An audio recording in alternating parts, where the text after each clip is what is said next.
What's going on for you and how could I help? It's been very difficult, but I'm going to keep going. I started in June and now it's almost over. Like my test is on August 29th and I took two practice exams, one in the beginning and I got like a really, really low score. And now that I took the second exam, I let you know, I got a 141. Yeah. So it's not that bad. I mean, I did improve and I'm happy and I'm thankful for that, but it's scary knowing that my test is in a month and I'm like scared I don't have enough time for it. But so three things that I actually like noticed in my second practice exam is timing, and then the reading comp I did really bad in. I don't know why. And then I did fairly well on games and I was pretty shocked because I always had trouble with games, but I tended to do well on games. So for timing, can you give me advice? Because when I started the test, I'm like, okay, I have to get this done in 35 minutes. Getting faster at logic games comes from two things. It comes from making more inferences up front and reusing previous work. Those are the two biggest ways you can increase your speed on games.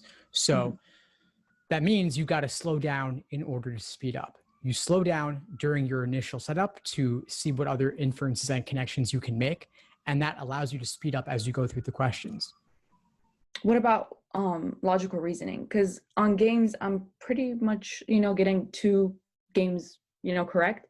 But then on like reading comp and logical reasoning, that's the time, constraint that really scares me. I would say blast through the easier questions. Trust your gut on those. They're not really trying to trip you up majorly on those for the most part. But if you were in the 140s, I would also want to make sure that you have a strong foundation in everything they're testing you on now. So you said you were at 141 before. Where are you at the moment now in terms of where you think you might be scoring on a practice test? So I'm currently taking a practice test this week, but I'm taking it in sections. I don't want to take it all at once because I freak out. And that's another thing I want to tell you. So I've been, I think I'm going to do well on this practice exam because I have been practicing more on logical reasoning. Reading comp, I haven't done a lot of practice on because I'm like, there's this strategy and I have to work on it. I know that your strategy is not to take notes and just to like kind of memorize everything and keep it in your head and have that like anticipation on like the author's attitude, the main point. But I think I find it really hard to do that. So I don't know what the best thing to do because I've tried both ways and I do the same. The best thing is whatever works for you. So try out a handful of passages one way, try out a handful of passages the other way and see what you like best. And there may even be more than two ways. The reading comp workshop I did a few weeks ago, we went into different ways you could go about it. Do you highlight? Do you not? Do you underline? Do you not? Do you take simple summaries of the paragraphs? Do you take more detailed notes? Or do you take no notes at all? So for, my biggest struggle is timing and I freak out in the test itself. So what's the best strategy to just like calm down? Because I'm really scared and it's like, it's the end of the world for me. And it's so bad that I think this way. Yeah. That's a big thing. So there's a lot of ways you can approach that. And one of them would be to think about, let's say you take the August LSAT, it doesn't go well for you. 3 to 5 years from now, what's the result? Oh no, I'm going to take it again. Okay. So there you go. If August doesn't go well, you take it again. But I don't want to take it again. Well, that's the thing. Could you take it again, even if you don't want to? Yes. When could you take it again? Oh, I can take it in September because not September, October. Yeah, October. I'm a senior right now at SDSU. So I'm planning to actually just apply right now for fall 2021 so that I'm taking, the LSAT right now. I'm studying for it for the most part. And then even if I want to take it again, I'm not going to have to learn the material. It's just practicing. And I think I can do that. Okay, so you take it in October. And then if you go from August 29th-ish to October 3rd-ish, I say ish because flex could be a few different days. There's a range there.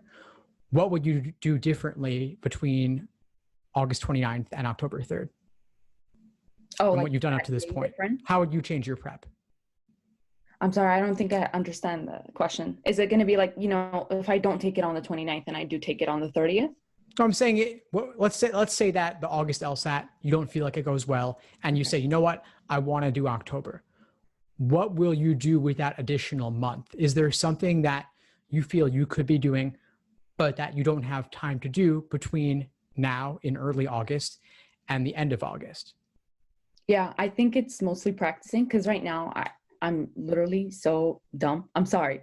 I was just gonna say it right now. When I started like taking the test, I did really, really bad. So it's not that I just wanted to get that practice in, but it wasn't even practicing. I had to learn the material. So you know how you say it's a new language, and I had to learn that language. So I think I didn't have enough time to practice, but I had enough time to learn it. So like right now when I do logical reasoning, I'm thinking about the strategy, and sometimes I'm like, oh my God, I forgot how to do it. That's because I didn't practice that much, and I'm just learning how to do it. You know what I mean?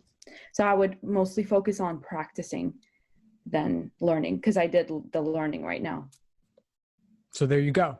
So you go forward for the August LSAT, and maybe the week prior, you're still not scoring where you want to be, in which case you could withdraw and go for October instead. Or you could potentially do both. If you're feeling like August might go the way you want it to go, then maybe you take it on in August, and maybe you then say, you know what, I also want to retake in October because maybe I'll do a few points better. Or maybe with that extra month, I'll be able to do a ton of additional practice and improve significantly. But while the LSAT as a whole is incredibly important, no one particular test date will make or break you. You can retake. You've got October. You've also potentially got November. And even if you took November, that would be fine for this cycle. Okay. Yeah, because I do have a mentor. She's a district attorney, and she told me that I shouldn't be retaking it because a lot of people, don't tend to score as high as they want to on their second, exam. So I don't know what's right and wrong. I mean, I do hear from you and you're saying to retake it, and that's amazing. If like I'm applying, I don't want them to think like, oh, she retook it, she didn't do well the first time. You know what I mean? So that's what I'm scared of. But then you're telling me that it's not a big deal and a lot of people retake it. I mean, So I don't want the district attorney to put me in prison. I don't think she has jurisdiction over New York, but I'm going to disagree with her on this one. And I'll say, let her prosecute people. Let me talk about LSAT and admissions policies, because retaking is totally fine. People do improve significantly. And if you don't improve significantly, maybe it's because you didn't change your prep approach. But there are ways to significantly improve on a retake with another month or two. Even if you didn't change your understanding at all, through luck alone, you could do a few points better. And then if you studied a ton over that next month or two, you could do astronomically better. And law schools only take the highest score. So there's a lot of reason to retake. Okay. So I don't know, I think I have 5 more minutes. I'm going to, take the time.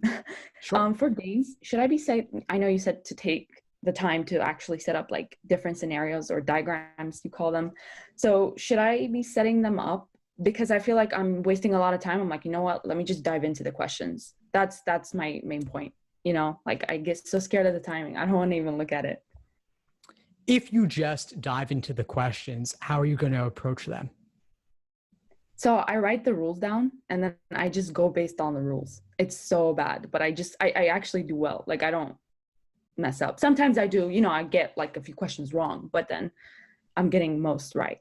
Well, you're getting them right. You're getting high accuracy, but you have been asking me a lot about timing. Yes. So what's the problem with this approach? Diagrams. Well, the problem is that you need diagrams and you're not solving the questions quickly enough. Yeah. You're asking about timing, and we talked earlier about efficiency. So, let's say, for example, if we wanted to do multiplication and we could say, what's 4 times 3? Well, that's 4 3 times. So you could add 4 plus 4 plus 4. That's slow, but it's still accurate. Yeah. So accuracy is nice, but on a strictly timed exam like the LSAT, you need speed, which means you actually have to know how to multiply. And making inference is kind of like multiplying rather than adding. It's astronomically faster. Yeah. The problem is that when I'm in, like the questions, like sometimes I have like grouping game on the first one. I had a lot of practice with those. So I'm not sure if I'm supposed to do diagrams or not. So I just write the rules. I'm like, you know what? I'll just slow down on the questions and just take my time with it. Wait, hold up a second. I think I missed something earlier that I think is really key. You said you're writing down the rules, but you're not even making diagrams. Is that what you're telling me?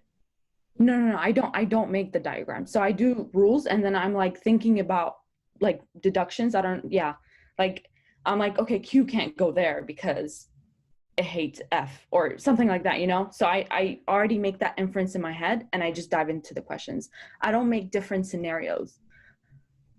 Does that make sense? Yes, I understand what you're saying. And first off, it's unique, which I think is why I didn't catch it before. That's unique that you're able to do that. Most people can't even do games in their head and get things right, period. I'm not sure that I could. Maybe I could at this point, but most people can't. No, I don't know. I haven't even really tried it just because it seems like it would take so long. Yeah. So the fact that you can do it, being a lot newer to the LSAT than I am, is super impressive. The thing is that there is a certain load, there is a certain point at which it's going to come back to you. Yeah. I think maybe there's like a small number of people in the world who are true savants and can really solve all of these in their head with thinking very little about it. My college roommate was like that. I'm super jealous of him. He like took the LSAT with no study and got in the high 170s. I don't know how that is. Yeah, it was crazy. But I think for most people, it's going to benefit you to write things down. And it might seem annoying in the short term if you're able to do it pretty well without writing things down, like writing down the diagrams. I mean, like even making a main diagram. But in the long term, I think you're going to find that it helps you because the games are meant to push past the limits of normal working memory. Mm-hmm. This is something that will take a while to change your approach on. And so you might not love hearing that when we're less than a month before the August LSAT. But I do think that in the end, your score will be higher because you're able to solve the questions more quickly. I see. Thank you for that. I literally appreciate it so much because I don't get to have that one-on-one with my professor. So I just wanted to thank you for this opportunity. Yeah. Yeah, of course, Milana. Of course. I'm glad to help. Any other questions for today? I think I'm gonna let you know how much I get on this third exam. And then I'm also taking one next week. So I'm gonna be taking one like every week, I think. So I can just have that because I have like literally 4 weeks left. So I need to, do well. I hope I do well. Yeah, just give it your all over these next 4 weeks. Take a timed exam, review it in depth, and then think about changing your approach in a couple of those key areas like we talked about, like trying out different reading comp strategies, trying to actually draw diagrams for logic games. And there's a lot of different ways to go about it. You'll find what works best. But be open to changing your approach because I think that could unlock a lot more for you. I mean, it's the fact that you're able to do these things in your head shows me that you're capable of scoring really well on this exam. And the fact that you're not scoring where you want to be, I think, is because you haven't tried out some of these other things, like making the diagrams, like drawing out local scenarios. And then for reading comp, trying out a different approach there to see what ultimately will work for you. Okay. I'll for sure try these approaches and I'll let you know. Awesome. Thank you again, I swear. Yeah, of course. Of course. Before we sign off, what would you say is the biggest insight you got from our call today? Oh, everything. Literally. It's because I told you I don't have that one-on-one and like timing was really scaring me, but you're also giving me a lot of, things to work on. So you're saying like diagrams for games, trying different approaches for reading comp and just taking it slow because, the slower I get to the questions, I mean, in a way, I'll get more right. So I just want to thank you again for that. Yeah, of course. Fantastic. Well, keep in touch and let me know if you need anything moving forward. I'll see you in class soon. Thank you.